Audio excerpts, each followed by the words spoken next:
Welcome to this special episode of the Bit of a Tangent podcast.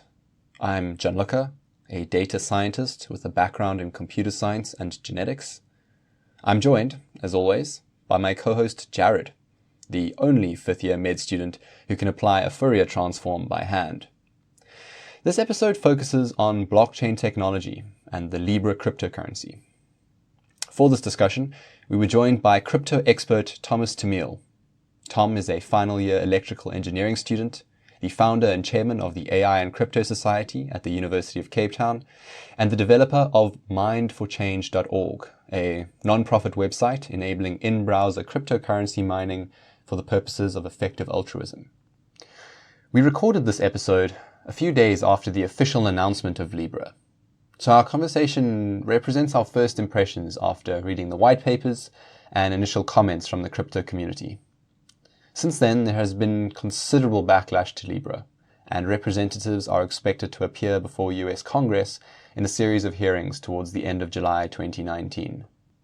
One of our goals with this conversation was to provide sufficient context for a good debate about the potential pros and cons of Libra and how it might affect the future.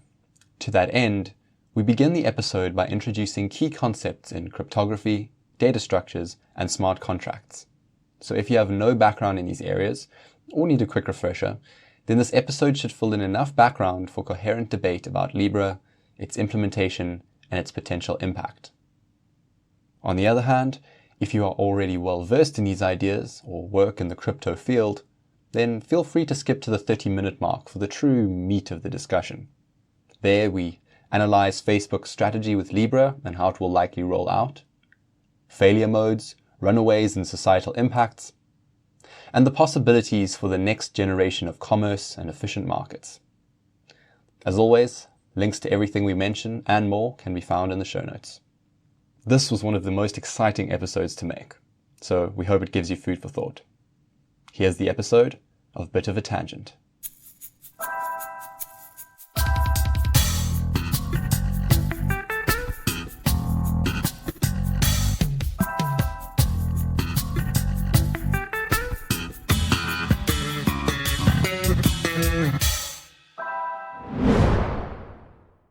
Right. So we're going to talk about Facebook's new cryptocurrency, or Zuckbucks. Phrases you never thought you would say. Maybe we should have expected this. That's maybe the first question to ask. Yeah, it's simultaneously the most surprising and unsurprising tech move of the past few years for me. I don't know. What was unsurprising? That someone did it eventually. The fact that it took this long was, I suppose, more surprising. But then at the same time, it seemed to come out of nowhere from the depths of the crypto winter, so to speak. There was news about it a while back, and then it was an undercover thing for a long while. I think mid 2017, it was undercover, and then this is the newest news about it since then. From what you're saying, it's been a few years in the works. And from what I've read and seen about this, there are a lot of people who've been working on this for a long time. From a technical side, from a logistical side, from the financial and the PR side, everything down to the graphic design, because the website is pretty slick, right? So I'm thinking, how did they actually keep this secret for as long as they did? Or are we just a bit out of the loop of where this would have been leaked? I don't know. Mr. Zuckerberg made a statement at some point on his like New Year's resolutions almost for Facebook. Okay. It's like, number 1, don't be evil again. This time for real. Number 2, we're making a shitcoin. No, you've just got me imagining Mark Zuckerberg as the equivalent of that person who commits to giving up smoking every year but never does. But it's giving up evil. If Zuck would just kick that evil habit, it would be amazing. Yeah. He's just a social eviler, It's when he goes out to parties with all his... Just has 1 or 2 drinks and then they're all standing there eviling and he just feels left out. Yeah.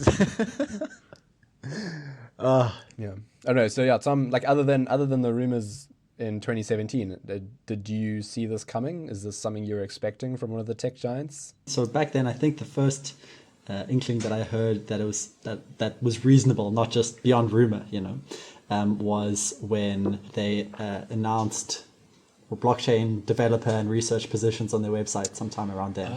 That's interesting, because you have to get the talent first, and the talent has to know that you're trying to acquire them. So that's where I remember confirming it, at least in my mind, like, oh, it's not just a rumor. You didn't hear rumors, you were headhunted. This is what we're actually realizing. No, it's when they posted a job position, wanted Satoshi Nakamoto. Yeah. We should have known that they were going to do something. Yeah. So I guess what we need to get into is, why is this important, if it even is? What about it could go very right or very wrong in each of our views, and get some predictions from each of us, and just tie all of this into sort of the larger picture of tech. And I guess along the way, we'll talk about some of the technical details of the actual Libra cryptocurrency. And let's go from there. Yeah, so I think the first thing to do is just to say hello to anyone who's listening to this with absolutely no context of what we're talking about here, in the sense that they just played the next episode and didn't pick this one out specifically because we're talking about Libra or Facebook or cryptocurrency. So if you're listening to this, Facebook released a cryptocurrency and it caught a lot of people by surprise, and they are marketing it as the kind of thing that's going to make transactions across borders convenient and cheap and affordable, and will kind of democratize financial services. But what also makes it interesting is how they've gone about implementing this, aside from the technical aspect of what is involved in putting this together. And that involves having an association that's set up, where Facebook is merely a interested party who has one vote in how this Libra cryptocurrency will be regulated going forward. And the fact that this cryptocurrency has some kind of inherent value in that they are backing it with existing assets. It seems like Facebook is very much targeting Libra as being a new kind of payment. They want people to be buying a coffee with this. They want people to be paying their rent with this. It's not something that people will purchase and then hodl in their wallet until the next time it moons, right? It's a fundamentally different kind of play to the other like ICOs and things that happened during the crypto boom. So I think it's worthwhile clarifying some key ideas that relate to cryptocurrencies and relate to blockchain-like technologies that will be really important in this discussion going forward, and that will make the societal and economic aspects of what we discuss later on much more easy to grasp for anyone who's listening. So I think a lot of people will be familiar with the term blockchain or cryptocurrency, but it's probably a buzzword for many people. So if you guys want to have your best attempt at describing the basics of what a blockchain is and what a cryptocurrency is and how the two are interconnected at a very high level, I think that would be a useful start. It's just my luck that I have a brother who's an expert here. So as the first podcast guest, this is why you're here, man. So take it away. As if I qualify as an expert, I'd be surprised, but thank you. Aren't you Satoshi Nakamoto? I thought you might be Satoshi. If only. That's what my lawyers require me to say anyway. So I guess a blockchain is a kind of ledger that records a bunch of information. And like any ledger, like an accounting ledger, you can have transactions of money on it. So a blockchain is basically as the word kind of says, a chain of blocks. Each block contains many transactions of money, of coins in this new currency. And the chain part is a chain of hashes. And hashes come from cryptography and are a secure method of taking some input and creating an output that you can't get the input from the output. Okay, so these hashes are like a one-way type machine. You can put something into them and easily get the thing out, but you can't take the thing that came out and work backwards to what you put in. That's it. So, I mean, that's fundamentally mysterious thing about the nature of mathematics and the universe and the way it works. But at the same time, this is what enables us to do every kind of secure online transaction, even in traditional banking systems. I mean, I don't know if I want to throw us on a tangent here, but if you just think about how many things in the universe obey that kind of property, fire, burning wood, that irreversibility aspect, right? Interesting. Okay. You know, transitioning It's from almost like low entropy. entropy to high entropy states. Okay. You and I got there at the same moment. Wow. Yeah, that's an interesting way of looking at it. But yeah, from the sort of implementation standpoint, there's these really complicated functions that will take in some information and kind of scramble it up in a certain way that is reproducible. So it's not random. If you put the same input, you get the same output every time. But the only way to get back to the input is by trying every possible input and comparing the outputs until they match. So in that sense, it is very much one way. And I think that idea is really confusing. So if that sounds confusing to you, that means you're starting to understand it. And it is what makes all of these things possible. It's what makes, if you've heard of digital signatures or public key cryptography or RSA or SHA, all of these things are related to hashing functions. And hashing functions enable all of them. Awesome. So off mic, you guys were talking a little bit about how the Libra cryptocurrency is unique in the data structure that is almost implementing how transactions will be stored and validated. Yeah, so I think a key idea before Tom really digs into that would be that blockchain is the data structure. And in the case of something like Bitcoin, you happen to be putting a virtual currency on the blockchain. You happen to be using those blocks to store transaction records of this currency. But the data structure could be used to store virtually anything. You know, you can put medical records on the blockchain. That's just using the same data structure to have some other kind of application. So I think that's an important sort of clarifier up front. So maybe one of you can talk about how this is different from something like Bitcoin, both in how transactions are recorded and also in how this network of people validating it actually come to some agreement on what the current state of everyone's, let's just say the word bank account is, right? And we'd usually use the word consensus for describing that situation. All right. The blockchain, as it were, is copied to all of the nodes that want it, right? So anytime that a new person wants to join the network, they can ask whoever's nearby to give them a copy of the blockchain, which is to say that they get a copy of essentially all of the transactions that have happened and all of the associated cryptography that links everything together. When you want to create new blocks, but this is essentially how you keep consensus in the network. You want to verify that everyone else updates with you.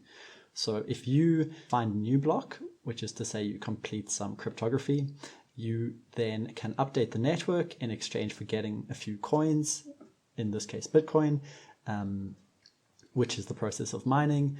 And then you can distribute your updated version to everyone on the network.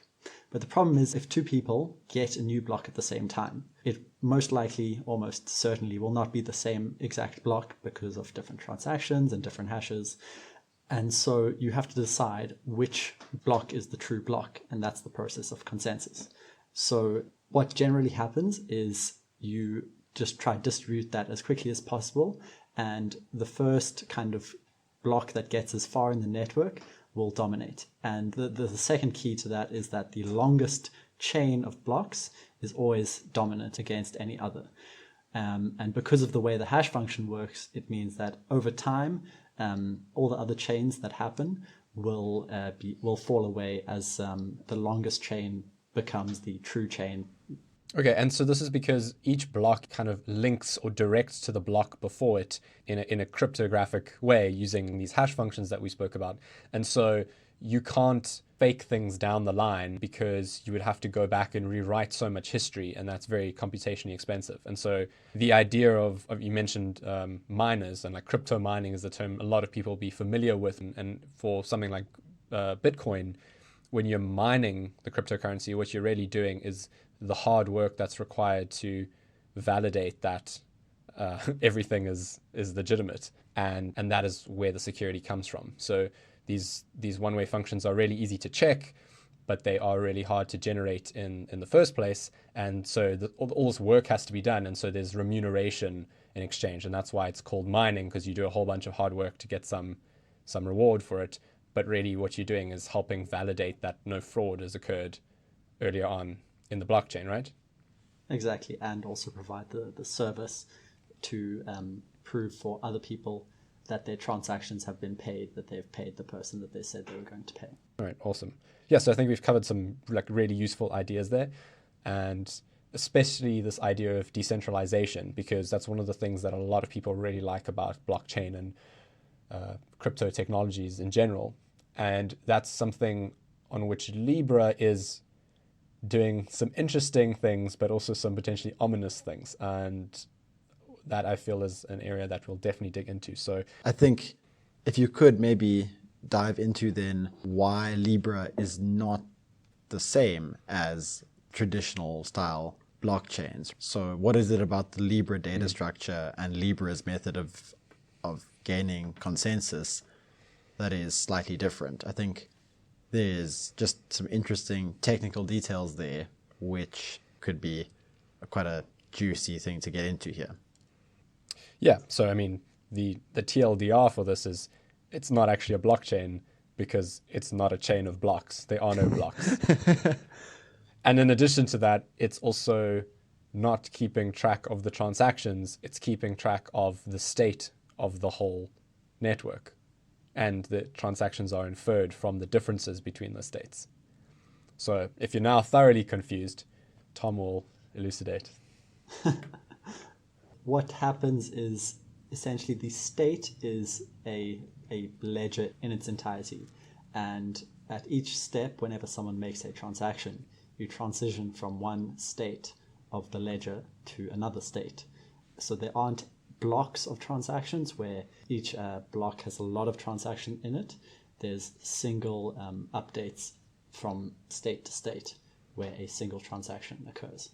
Okay, so in something like Bitcoin, you had a blockchain, and it's a chain of blocks, and in each block you had a whole bunch of transactions, and then those were stored in a data structure called a Merkle tree. If anyone who's familiar with a tree data structure, essentially you've got like some nodes at the top, and they branch down into more nodes, so it kind of looks like an upside down tree. And it's a very popular data structure that's used all throughout computer science, maths, various other disciplines.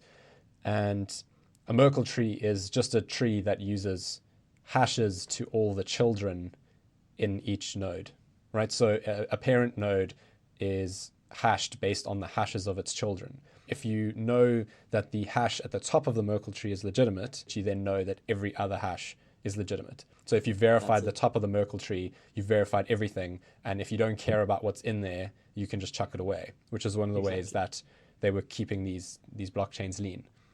Yeah. But then how does Libra differ, right? Because it's also using Merkle trees to keep track of things, but those aren't inside blocks. It seems like instead of the Merkle trees being the way that transactions are stored and then those being stored inside chained blocks, the Merkle trees are stored inside other Merkle trees.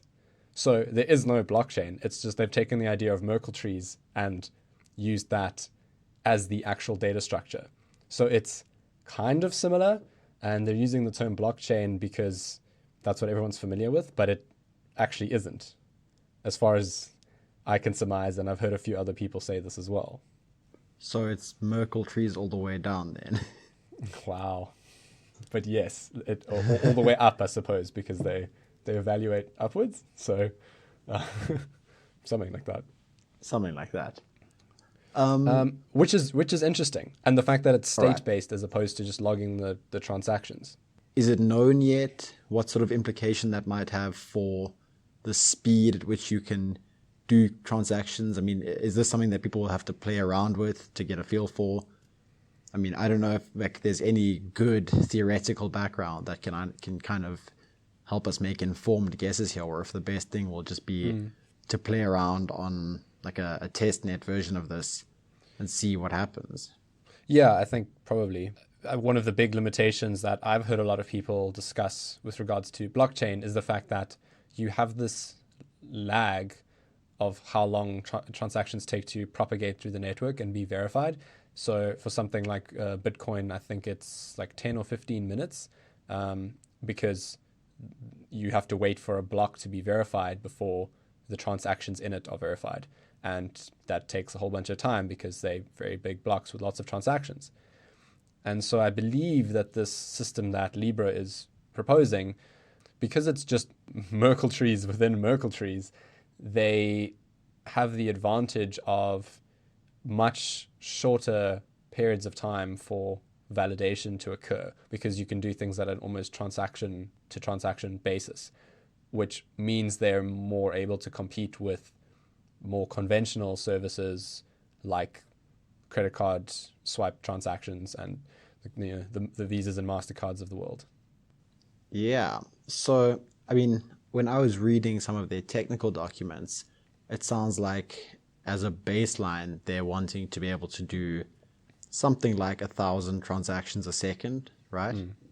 And their sort of benchmark is they want this to be able to occur on sort of factory grade hardware, if I can put it like that.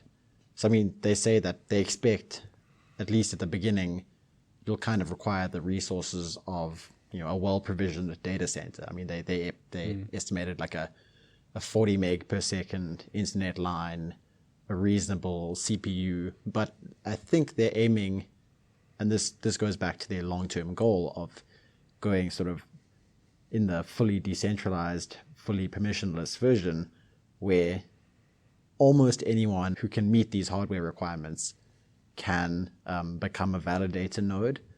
And to do that, they've had to ensure that they're not just saying only someone with, let's say, Google levels of computing power can do this. So they've designed the currency, I think, quite explicitly to be able to execute something like 1,000 transactions a second on this kind of hardware grade. This suggests two things to me right away. The first is that this tells us that they are focused primarily on payments, right? They specifically mention the fact that they are envisioning that they'll be able to do 1,000 payments a second, which is the kind of metric that a regular old school credit card transaction company would tout, right? So it's very much that they're competing for those kind of like point of sale payments or peer-to-peer payments that will happen on a large scale, highly frequently. And the data structure that they've gone with here with these Merkle trees very much lends itself to that level of performance. And at the same time, it also suggests that the inherent network will be quite decentralized because it's going to be accessible to pretty much anyone who has access to some kind of server hardware. So I guess what you could say is it's a pretty good sign that they've made those considerations. And I think what you bring up there is an important point. This distinction between blockchains as sort of pure payment platforms, which I think most people are familiar with. But then this more exciting area, which I know Tom knows a fair bit about, which is this idea of building applications and so-called smart contracts on top of the blockchain. I guess maybe it's worth discussing the extent to which the Libra currency will sort of enable this and whether this will be a big part of its future or if, as you say, it's going to just be another payment system. Yeah, so I think where Bitcoin made a nice point of comparison with Libra for the basic data structure and for achieving consensus, Ethereum makes for a similarly nice comparison point when talking about virtual machines, smart contracts, and things of that nature, and putting things other than coins on this blockchain. So yeah, Tom, if you would give us a compare and contrast on that. And Sure. So I think I'll start with just saying, I guess, what a smart contract is. It's basically a piece of code that can run on the virtual machine that exists in the blockchain, which is to say you can upload any code. The languages are generally Turing complete. Bitcoin doesn't have a Turing complete language, but like Ethereum does. So you can upload anything that you can compute elsewhere, and you can pay for that compute time and deal with all sorts of things that the blockchain can handle, such as identities from addresses and money from inherent currencies.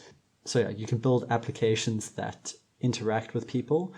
But similarly, I like this one quote that says, the blockchain doesn't care if you're a fridge, because it doesn't matter if you are a fridge, you can also interact with the blockchain. So you can kind of conceive of smart contracts where your fridge can order groceries for you if you just give it some money, and every once in a while it pings the smart contract of your local grocer, and it then can send you your groceries or something to that effect. And when you said you pay for the computation to be done, does this tie into the idea of gas prices and gas charges? And how does that differ from, sort of miners doing work to get the cryptocurrency? Yeah, so it does exactly tie into gas prices. Gas, for those of you who don't know, are fees that you are charged whenever you want to run your code on the blockchain for a smart contract. In essence, you pay a fixed rate of gas per operation of a computer. So if you want to add two numbers together or multiply two numbers together, there's a fixed cost for that. And obviously you just sum all of those up and you get the amount that you have to pay after running your contract. Maybe it's just useful here because this is fairly abstract. Because we've been describing blockchains as almost lifeless structure, this giant ledger that records transactions. Maybe it's worth just trying to explain this idea of a virtual machine and how this sort of lifeless ledger can now suddenly come alive and actually do computation, run programs. So there's kind of two separated parts of the network. There's the mining part where miners verify monetary transactions, but then there's another kind of transaction which represents a data transaction. So any smart contract takes some data as an input and puts it out as an output. And in very much the same way as you pay for a transaction, you pay for a execution of your smart contract. So where people have paid for a monetary transaction, you can do exactly the same thing where you just pay for compute on this other person's computer in the network to run your smart contract for you, essentially. Okay, so the idea of a smart contract is that it's essentially just like a piece of code, and you might think of it, I want to do some data analysis on some data set I have on my computer or whatever it might be, and I could let it run on my laptop and it would take, a super long time. So I could pay money to Amazon or Google or some cloud service provider that gives me access to a cloud-based server, and I pay them from my credit card in fiat currency, like regular money, to have access to this thing that then does the computational work. But now alternatively, I could go and say, okay, cool, instead I'm going to pay using Libra coin or Ethereum or something else to execute some code that I want to analyze this data, and it will happen on other computers that are connected up to this blockchain network. Right, so they are then going to be doing the work for me. And much like Amazon or Google was charging my credit card, they are charging my Libra wallet for the work that they're going to be doing. So it's still this compute that's happening on some actual computer somewhere, but now I'm just paying different people for it. And the work can be done by various different people in different places. Is that right? Yes, exactly. I think the one benefit of a network like Ethereum, instead of Amazon, AWS, or Google Cloud, is that your code will always run no matter what happens, as long as you give it the right input and you pay your fee. Because it's on the blockchain, it can't be stopped. They kind of call it unstoppable applications, where you literally cannot stop it from happening. You cannot stop your code from being run, provided that you pay the money to have it run. Because it's on this distributed network. If Amazon decided, no, they don't like you, or I don't know, they boycotted your country or something like that, they could prevent you from running your code. And that ties back to this whole democratizing promise that blockchain technology and cryptocurrency seem to have, where it's like, well, you can't just come along and be the biggest kid on the block with the longest stick and threaten everyone else into doing what you want. Like, people will still be able to do things without any one authority controlling everything and monopolizing. Everything we keep coming back to seems to be this idea of when you decentralize things, you democratize things, and you give more people control over things. So, I mean, I think that might be as good a place to jump off into my sort of big worry with the whole Libra coin idea. So as you said, and as we've covered already, the Libra cryptocurrency isn't fully decentralized, and at least for now, despite Facebook's promises, it is permissioned, right? You need someone to give you access. You can't mine it, in other words. I can't just fire it up on my laptop and start mining Libra. So for me, the real big questions about this currency come when you just imagine a few things going right for it. Facebook is obviously huge, right? Facebook owns Instagram and WhatsApp. I don't have an exact number on how many users those three companies have altogether, but I'd be surprised if it was under something like 2 billion, right? Around that number feels roughly correct, right? So for me, you only need imagine that some percentage of 2 billion people end up with access to Libra. And judging on how slick the website is announcing the white paper, I think we can also assume that the onboarding and the purchasing and the creation of a digital wallet will probably be much easier than it has been historically for someone to, let's say, set up a Bitcoin wallet, right? So that's my sort of next assumption, is that a large percentage of this potential 2 billion can actually start to use the currency. Which ties in both to the promise and to the potential worrisome nature of Libra and the fact that it is originating from Facebook. Exactly, right? So the question I've been asking myself over the last few days is, in some sense, this is exactly what we want. I think for the three of us, the idea of moving further away from, fiat currency in many ways is desirable, especially if it creates competition over the transfer fees to move money internationally, or helps it helps in the idealistic way that Facebook writes about when they say that it could prevent sort of extortion of very unskilled laborers in smaller developing countries. But let's say, so in some sense, right, this idea of Libra is almost everything we could possibly want in the idea of a truly global currency that could be sent anywhere between anyone in seconds, right, for very, very small amounts of money. That's amazing if it would work. But if that worked, how many people need to make it an integral part of their lives? As in, how many people need to be relying on it for, let's say, 80% of the transactions they make in a day? Or for small businesses, maybe it's something like 50% or more of all the payments they receive are in Libra. At what point is it so embedded that we can't push the undo button? Much like Facebook itself became that embedded, where once every friend you had it, it almost was like, okay, well, I have to get Facebook now. Exactly, right? First of all, no project is guaranteed success, right? I mean, in the same way that it took us sort of 10 years after Facebook was created to see the sort of Cambridge Analytica monster and the potential to manipulate elections, or in the same way that it took us many, many years to realize how Twitter and Instagram siphon your attention and cultivate outrage. It's not immediately apparent that deploying this huge global system is guaranteed to give only positive outcomes, right?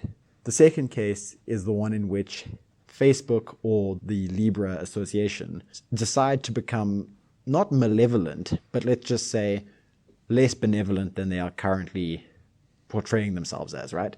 So they've promised now to become fully decentralized and permissionless, but 10 years down the line, that still hasn't happened, or they make some big moves or changes to the way the asset pool is managed. If billions of people were relying on this to be a huge part of their day-to-day interaction with the banking system, you almost don't get to jump off it, much in the same way that currently, if you don't like how your national currency is being managed, you don't exactly get a say in it. You don't get to say, oh, no thanks, I disagree with that monetary policy. I want to exchange my rands for dollars. You can do that, but at high costs. But you still can't affect the actual monetary policy. And so I think there's a bit to worry about there. Yeah, so one thing that I just keep coming back to, if this is focused solely on payments, and we've sort of surmised that from the way Facebook's been marketing this, it like everyone who's listening to this now has either WhatsApp, Facebook, Instagram, or all three on their phone at this exact point in time. And these services are going to be like embedded in all of those virtually overnight once they release. So now, okay, great. So you can make all these cross-border payments, low fees, cool. Okay, so if it's focused solely on payments and it's supposed to be this great thing, why is it actually a cryptocurrency, right? And moreover, is it actually a cryptocurrency? Like, it is practically and technically, but it could also be that it's a minimum viable qualifier for a cryptocurrency that still behaves in the way that the powers that be are happy with. And that conspiracy theory starts making a little more sense when you start considering the fact that the people that have bought into this Libra association include the kind of people who this technology would in theory be destroying, right? You've got payments people, you've got MasterCard, PayPal, PayU, Stripe, and Visa are all a part of this Libra association. And you've got a whole bunch of Facebook's big tech giant competitors, people like Uber and Spotify and Lyft and eBay getting involved as well, jumping on board with this. It feels very much like this is just a way to sell a new government with one single currency to the people of the world, while it's masquerading as being this decentralized technology that will protect everyone's privacy. Yeah, that was my initial concern. In some ways, right, again, taking this situation, which is not guaranteed, but in the situation where this really goes well and a lot of people start using it and we can't undo it, or it's just so embedded that we really struggle, because the Libra Association, you're not elected by votes, right? You have to pass some revenue checks and you need to be a big, reputable company. Let's say, just extrapolate 30 years into the future and everyone is using Libra. Well, then you've kind of elected MasterCard, Visa, PayPal, Uber, Lyft, etc. as the quote-unquote rulers of a central bank, except they're not democratically elected and they can't ever be deposed, right, under the current sort of regime, right? There's no mechanism here where I can say, I'm not crazy about what MasterCard did in the year 2027. That was just completely below the board. You don't get that option to say, well, therefore I don't want them controlling the world currency. So there are concerns for me in the way in which this could stabilize into a singleton of sorts, right? Where it's so pervasive that it's just everyone gets on it, in the same way that with social networks, there's kind of winner-take-all effect. And then we might end up with an unelected, undeposable governing body which has power over our financial lives and is made up of the biggest companies in the world. You know, I mean, I'm not exactly anti-capitalism in any way, but there are some alarm bells going off in my head. Well, absolutely, because in addition to that being a pretty dystopian outcome, and the fact that you can issue smart contracts to it that, as Tom pointed out, will run no matter what, that means it's pretty irreversible. It means that this thing is harder than just convincing a bunch of humans to change their course of action. It's something that has an identity and it manifests as a thing in and of itself. And even if the governing body, this Libra Association, decides something, I mean, at some point the code has a mind of its own. And that's quite concerning, right? If you look at Facebook in the past, it was essentially, taking people's private information and selling it to the highest bidder under the facade of being about connecting people and social interactions and things of that nature. And now it feels like they're making a new play since the Cambridge Analytica scandal, whereby they go, okay, cool, like we stuffed up, but there's this new thing. Now we're going to allow everyone to like make transactions, and it's going to be great. And it's like the new kind of decentralized democratic financial system. But in reality, what they're just doing is finding a new means of having central control. And this time, the Cambridge Analytica scandal won't be just, something where they get dragged in front of a bunch of hearings. It will be something that now exists in a software and hardware entity that is Turing complete and has its own internal system that allows code that was written whenever in the past to still be executed into the future. And it starts sounding more and more dystopian the deeper you look into it. Yeah, I mean, that is actually, I hadn't thought about the possibility for almost eternal, unstoppable code. And again, this is all resting on a few key assumptions, namely that Facebook actually successfully rolls out Libra and that people actually use it. But I don't find those to, I mean, if you gave me percentage chances of that happening, of something less than 10% even, I'd be very surprised. And I'd put that just conservatively at like something like 30%, right? I mean, we're not talking 1 or 2% here, I don't think. So this is probability that this actually gets off the ground and succeeds. Yeah. Okay. Yeah. So interesting. Should we go for a wisdom of the crowds here? Like, okay, we've obviously got the anchoring effect, but Tom, what's your probability distribution on that? Well, I was thinking a little bit more along the lines of if Libra fails, then there's going to be another coin that I think will take its place almost. Let's call it Google coin, which will instead take its place. I think it's almost an inevitability that it'll be run by the former Google Plus team, who have got a huge bone to pick with Facebook. They're like, you won the last round, but you will not win this one. But yeah, that's a really good point. That it's creating a market now, and if it then collapses, there will be a vacuum in its place that will suck in various other people with different objectives and goals and implementations. So yeah, that's a very good point. But yeah, put a number to it if you feel like it. For Libra exactly? Yeah, like the odds that Libra works out. I think for Libra itself, I'd probably stray somewhere right in the middle, somewhere about 50%.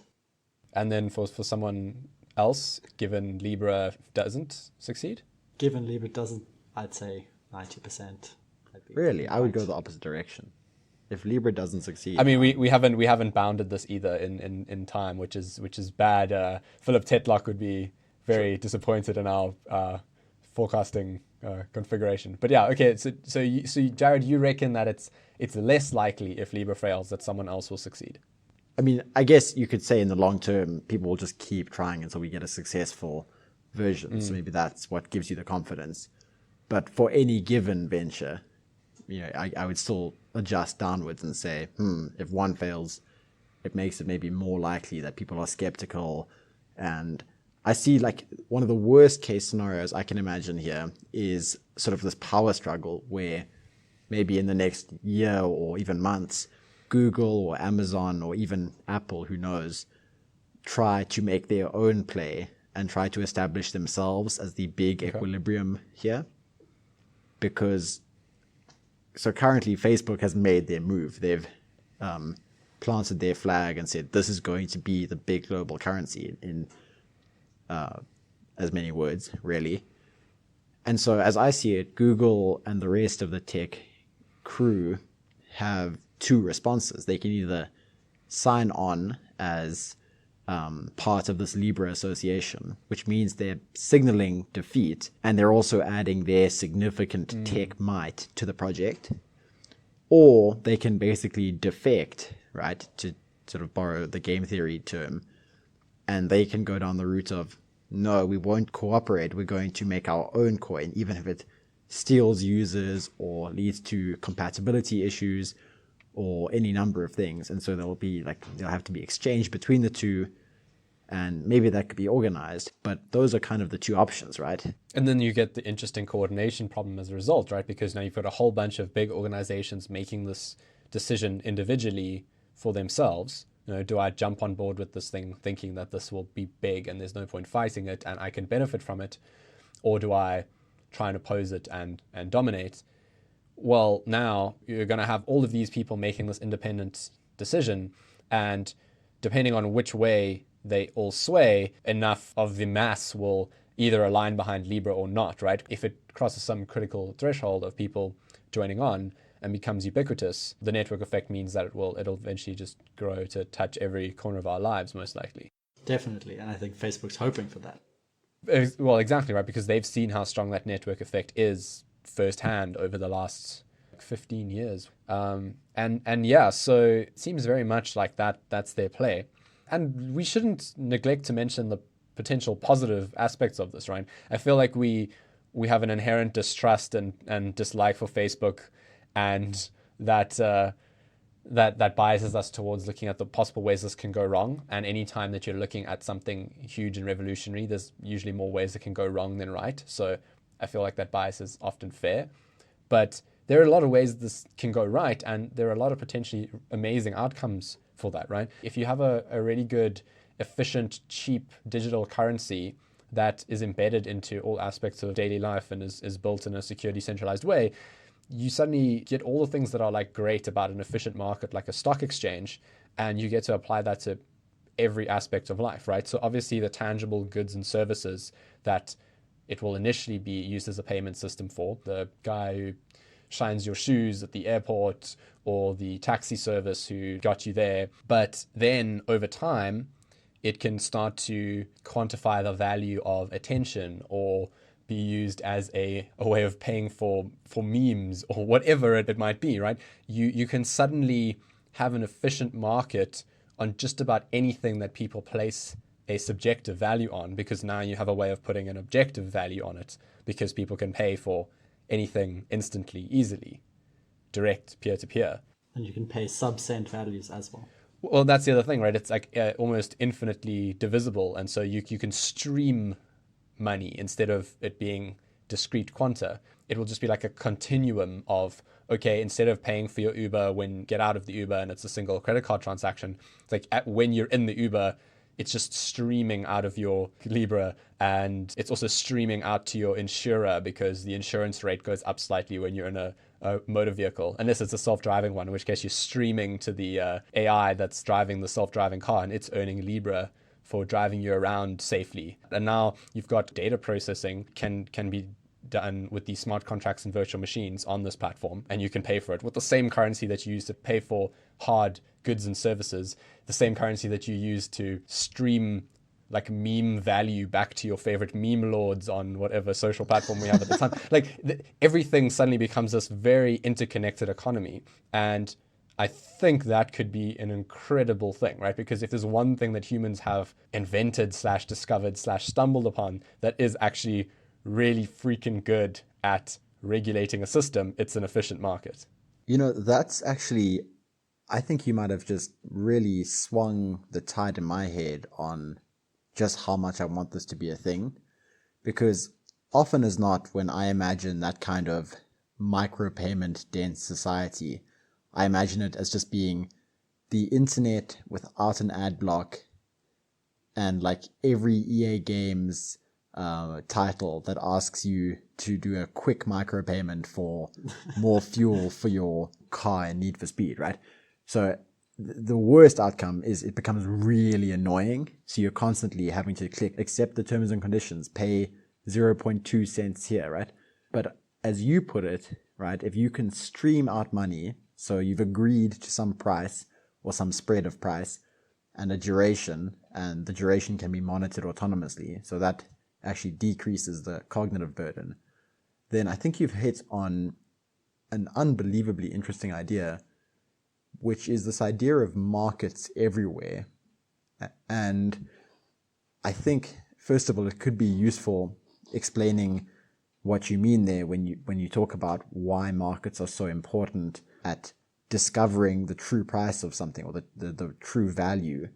And maybe it's even worth us talking a little bit about prediction markets here. But those couple of things, really coupled with the ability to embed anything with a market which would be liquid enough to be efficient, that suddenly brings to things which were previously awful and uncoordinated and inadequate, to borrow Yudkowsky's term.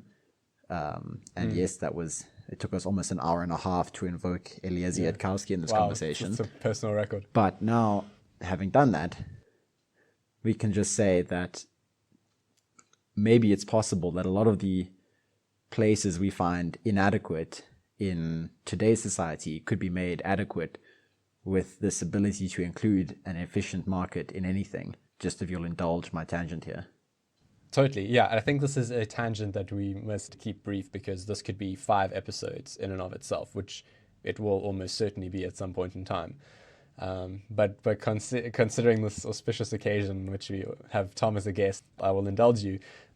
So just briefly, this idea of market efficiency, because efficiency is not actually a great term. We would be more accurate in saying a market that is well balanced, or in a homeostatic or in an equilibrium state, right, as opposed to an efficient market. But that's the term we're stuck with. So when you look at something like the stock exchange, if I think that something is undervalued, so I think that the price of Apple shares is undervalued because their new iPhone technology is going to be fantastic, and when they release it, everyone is going to go and upgrade the iPhone. So now I buy a whole bunch of Apple shares, and then the price goes up, and then I sell those Apple shares, and I make a whole bunch of money. But if I'm wrong in that, if I misunderstood something and the price stays the same or goes down, then I don't make money, or I lose money.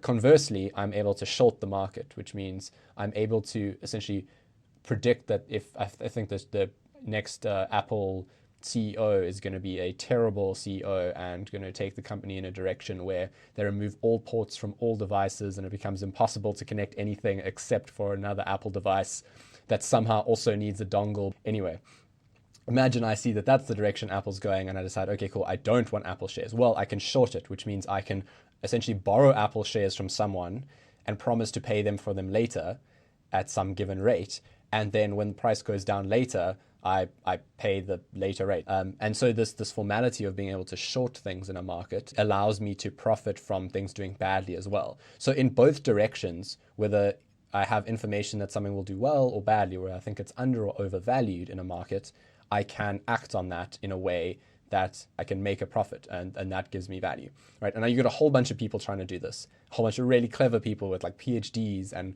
huge supercomputers and lots of investment and high-speed undersea cables. And what you get is all the information that all these people know is being thrown at this problem of trying to determine if something's under or overvalued, and by how much, and how much risk they're willing to tolerate on that. And as a result, you get a price that quite accurately represents the relative value of an asset, in this case, the value of a company, right? So when we talk about an efficient market, that's what we're talking about. But the idea of inadequacy comes from in places where you can't have an efficient market and you have a whole bunch of other incentives acting, you can end up having scenarios where some outcome that nobody wants ends up being the status quo. But because you have no way to use information to sort of bet against that thing, you can't actually change the outcome.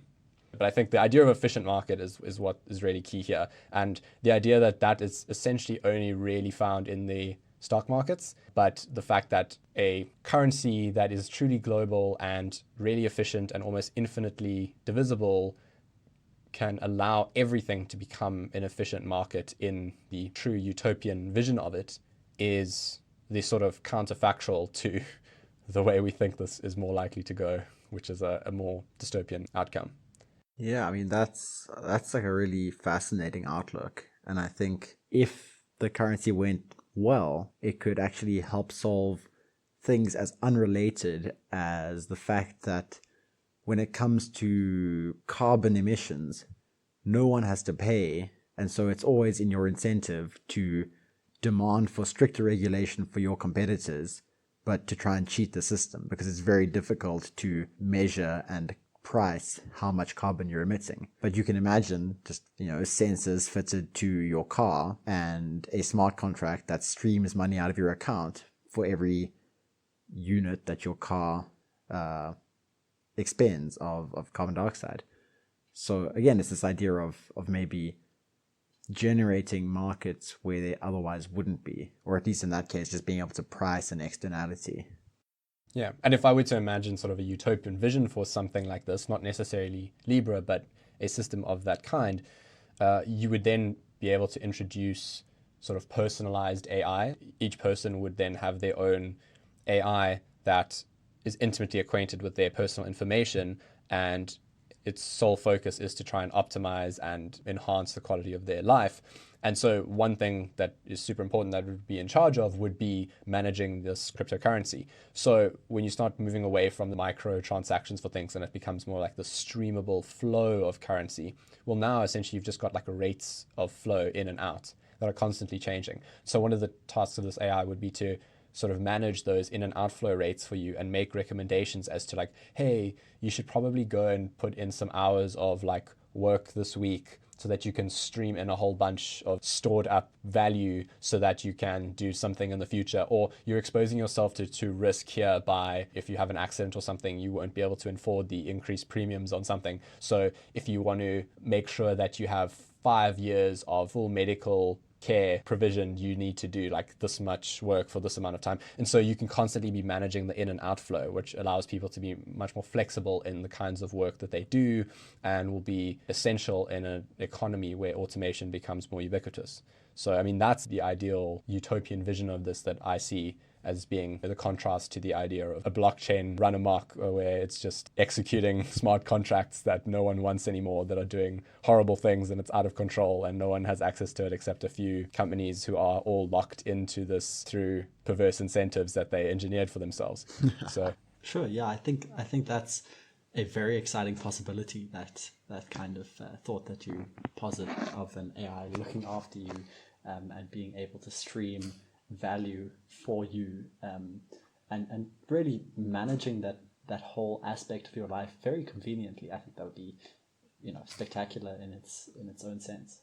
I think that WeChat is probably more comparable to what Libra might be able to do. Something like WeChat, which in China is used as the de facto standard for payments for anything from buying your coffee to your groceries to your flight tickets to it's used ubiquitously around everywhere. And I think that is probably more comparable to what Libra might be able to do in terms of kind of convenience and at the same time dystopic reality, because of its comparable market size. Right? So, I mean, China has well over 1 billion people, and this proposed network of Facebook and Instagram and WhatsApp has probably more than 2 billion. So that kind of scale certainly does have cause for concern, I guess, in terms of, abuse from its owners. But yeah, I'd like to think about, maybe see what you guys think about the comparison with the standard app of like WeChat compared to a cryptocurrency where decentralization also has a role in all of these potential future applications. yeah, so it's this idea of like, why is this even a cryptocurrency? Like there's ways you could have cheap cross-border global payments without having a cryptocurrency. And I think it was Naval Ravikant who was very critical of Libra on this ground. It's like, this doesn't need to be a cryptocurrency, which is an interesting thought. It's like, it almost makes you go, okay, so is it that first idea of it's masquerading behind this idea of a cryptocurrency because it's ominous in the sense either that it's Facebook's being malicious here or they're just being negligent of the potential downsides? Or is it that they actually want to pivot from just doing payments into a proper decentralized cryptocurrency with all the perks that offers in the future? There's definitely partially obscured information here. And is it partially obscured because we don't like what the obscured thing is and it involves, a handful of companies controlling the world financial system? Or is it partially obscured because that makes this thing easier to market and easier to roll out and easier to get towards the final end vision from a practical standpoint of product development? And when you start looking at who's involved in these things, because these people obviously sit down and have much higher level chats than the average person who might be using these systems when it rolls out, right? Like you don't sit down with Visa and just go, you don't just show them your promo ad that you put up on the internet, right? You sit down and have these kinds of conversations about the game theory and the pros and cons and the trade-offs and the future intentions of a system. And the people who've signed on and the things that symbolizes may give us some clues as to which of those two, or maybe some third outcome it is, right? Yeah, I mean, an important point to mention on this is, as far as Facebook have made clear as of right now, they've kind of said that they will separate the data. So they're going to keep your social media data, your Facebook profile, your Instagram profile, your WhatsApp profile. They're going to keep that data, which they use to sell you ads, separate from the transaction data, the spending data. And they'll allow users to, first of all, use the Libra currency without one of these three accounts, right?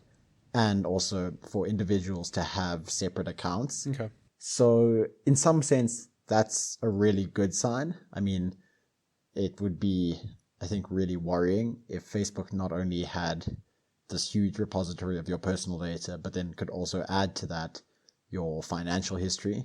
But even with that separation, I mean, if they're going to build the kind of functionality that starts to approximate WeChat, right, where within a sort of text message chat, or rather instant messaging, I can send currency or interact with a bot or maybe a smart contract in this sense. Some of those are the more interesting applications, right? But with that involves a very close tie-in with the Facebook, WhatsApp, Instagram triumvirate.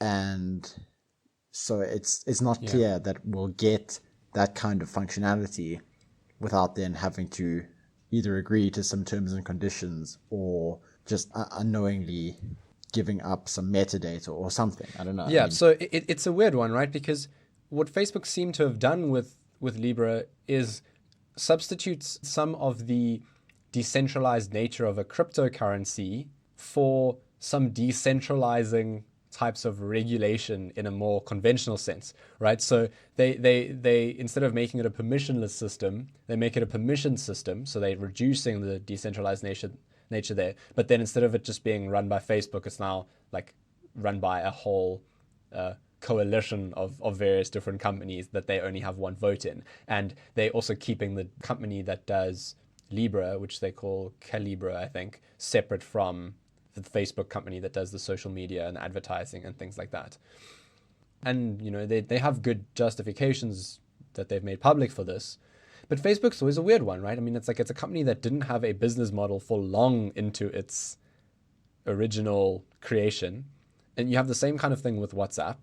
And just everything about it is mysterious. And then I kind of put myself in the shoes of someone who's at Facebook, or like Mark Zuckerberg now. He's going, okay, what do we do now? Like, social media is kind of dying for various different reasons. And we've kind of dragged our names through the mud by kind of destroying Western democracy to some extent. Like, what do you do from here? Like, where do you pivot to? And given that, like, then there's a good reason to not think this is malicious or that they've got something sinister that they're hiding behind all of this. And then you kind of go like, okay, cool. Well, this is like their new play. Like they're now just leveraging the market share that they have to do some big thing. In the same way that Google just made like a shit ton of money selling ads through search, and then just pivoted into a whole bunch of different services that you like, something like Google Street View, for instance. Like that's not something you could start as a company initially, but as an add-on to Google's suite of things, it makes a hell of a lot of sense. Right? They essentially they built an AI just very slowly by selling ads.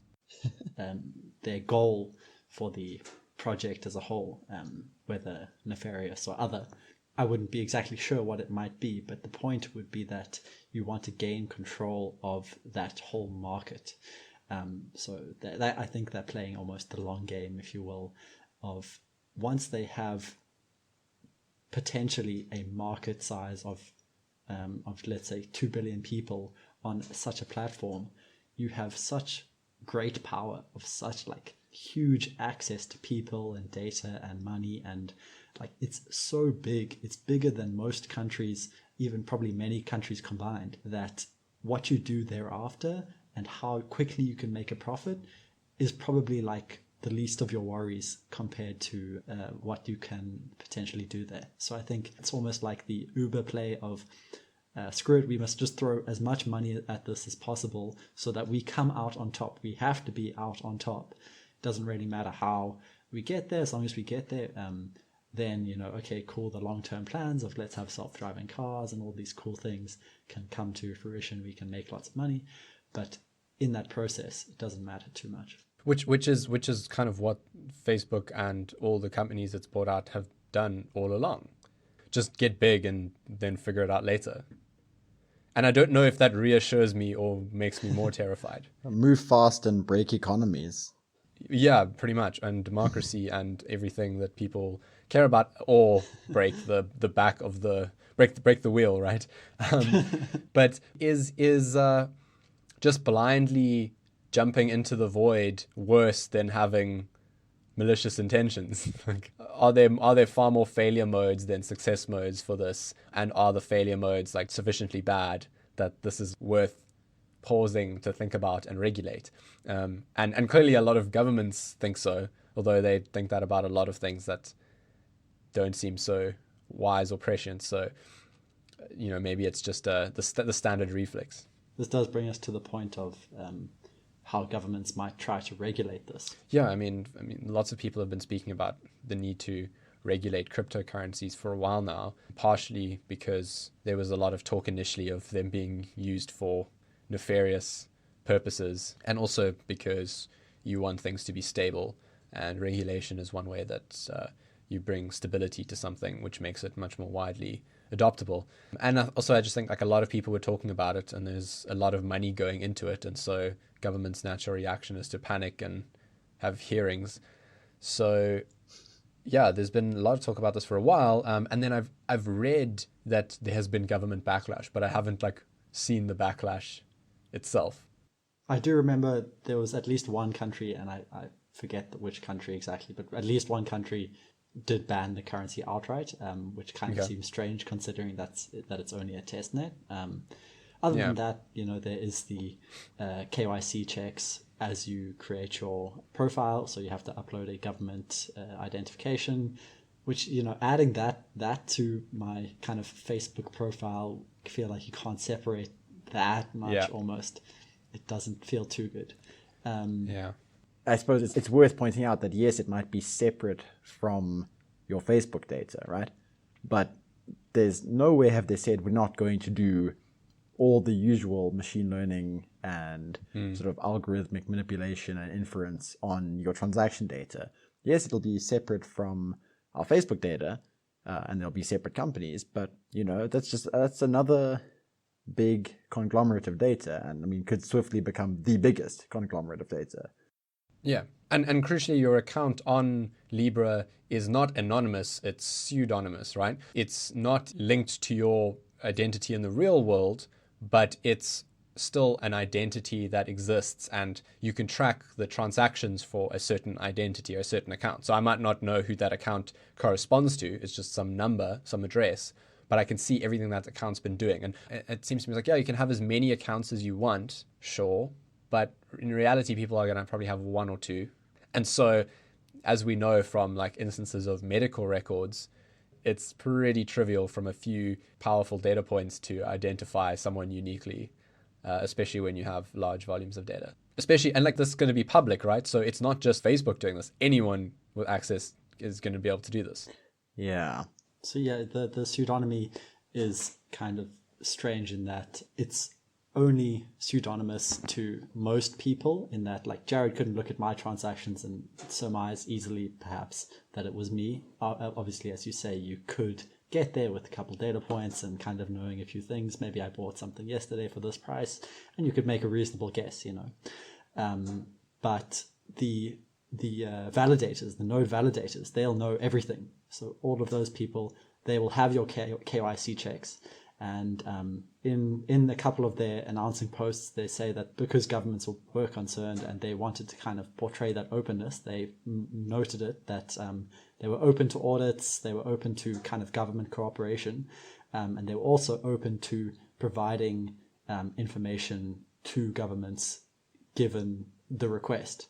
So I suppose that, I can't remember the exact wording, but I would suppose that it would be a subpoena or something to that effect, where you can't refuse it, essentially. But the thing is that they have the information to give. So if someone asks you for that, then you can give it. So that that kind of distinction between something like Bitcoin, where it's also pseudonymous in that I could surmise that Jared bought something yesterday, but no one has my KYC checked on Bitcoin, right?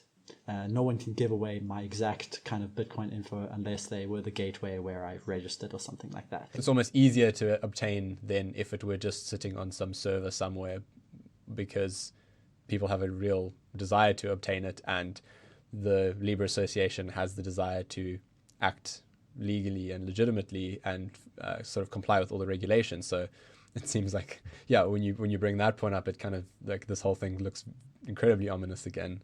And maybe not by design, but then just by consequence, right?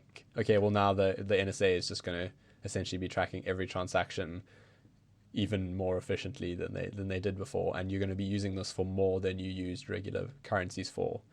Devastating for anyone who cares about privacy and decentralized control. I think maybe one funny note was that for the Bitcoin purists, the ones who prioritize this decentralization and near anonymity amongst these networks, I looked at the GitHub repo, the code for Libra, I think the day it came out, and someone made a pull request, that is a change to the code, on the repo that deleted the entire repository and replaced it with Bitcoin. That's pretty great. The pull request title was good. Critical Vulnerability Found. Validators can generate new coins at any time. There's not anonymity, and a few other points exactly like that. And then when you actually check the files changed, it deletes the whole thing and replaces. They deleted the entire thing. It was, because Bitcoin's quite large, it's like 400,000 lines of code or something like that. And it was like minus 200,000 lines of Libra plus 400,000 lines. and then and that whole thread was something like 100 comments long. So that was a bit of a fun one. Yeah. That's superb. Of all the notes to leave on, I enjoyed that. A good meme. Yeah, well, thanks. That's been a really good chat, gentlemen. Tom, thanks for joining us and chiming in with your expertise on this topic, and for bringing some extra perspectives to the conversation this evening. Much appreciated. Yeah, it's been a pleasure. Thanks for having me. Awesome. Thanks to both of you. It's been, as always, good with you, Mr. Truder. And Tom, it was great to have you. Yeah. Thanks for listening. Till next time. Thanks for listening to the Bit of a Tangent podcast. If you enjoyed this episode, please get in touch with us and share your thoughts. You can email us at podtangent@gmail.com or connect with us on Twitter through the handle @podtangent. For more information about us, our backgrounds, and other projects we're involved in, visit our website at podtangent.com. That's podtangent.com. The best ways to support us are to share one of our episodes with someone who may enjoy them, and to give us a rating or review on iTunes. That way, Apple knows that we're actually worth listening to, and all the platforms that pull content from them will too. We both love having these discussions, and relish the opportunity to share ideas with like-minded people around the world. So your support and listenership are sincerely appreciated. Until next time.